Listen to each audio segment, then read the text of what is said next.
Lawrence. 14.2, you're on the other pass at the minute, you've got P2 and P3. You haven't put an activity programme together properly for me, and you haven't explained, analysed or evaluated anything at the minute. So that's where we're at the moment. You're obviously going to get a resub.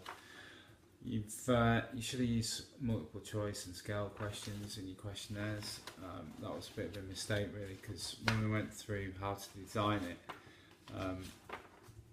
there was there's a few different ways, and because of your lifestyle questionnaire you haven't been able to gauge a lot of information, so it's really scuppered your analysis.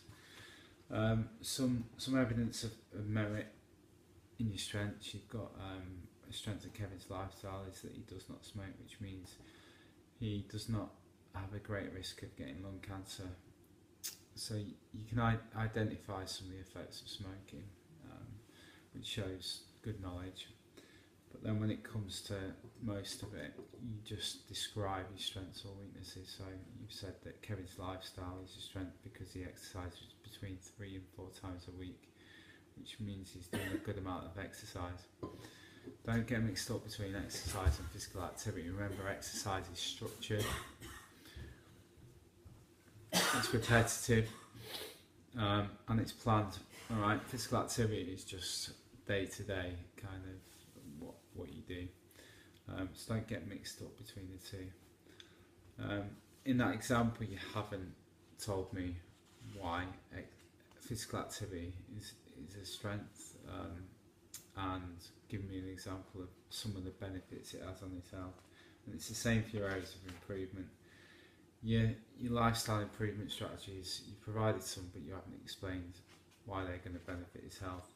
And then when it comes to your evaluation, there's evidence of distinction in there, because you've evaluated it, you've said what's good, what's bad, and how we can improve. But what you haven't done, particularly around the alcohol and the stress, is analysed a range of factors.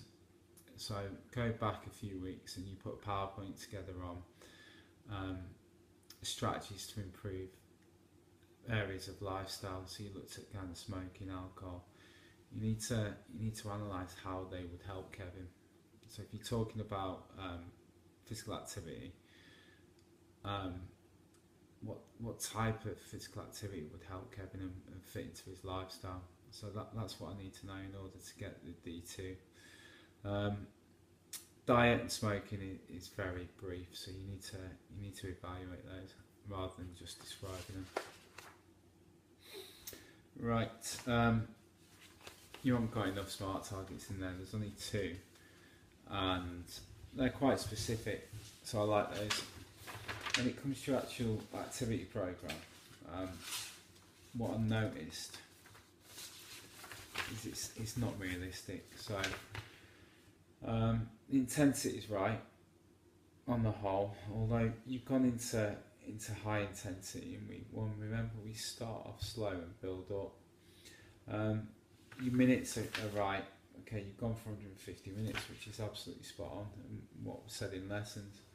But then when it comes to your activities, they're not specific enough. So you've said circuit weight training. Okay, what's he going to do? What is it that he wants to improve on? And then you've said walk half a mile at a steady pace and then weight training. And you've given 30 minutes for that. Is that realistic? If you were to give that to Kevin, I think he'd laugh at that, because it's just not realistic at the minute. And then on Sunday, week 2, you've got swimming and boxing together for 30 minutes. How is he going to go swimming and then get out and do a boxing class? I don't understand that. So go back to it, kind of look at it and be a bit more realistic about what you're doing. Like I said, intensity you've just kept the same all the way through. It's got to change. It's got to change looking at those methods of training, and you need to be specific about the activities that you're doing with him. Okay, it's no good just kind of copy and pasting the program, because it gets found out a little bit. So not far off the merit here. You've got a bit bit of work to do for your distinction, but that activity program needs a bit more thought, and there's some really good resources on Moodle for it. Alright Lawrence, thanks.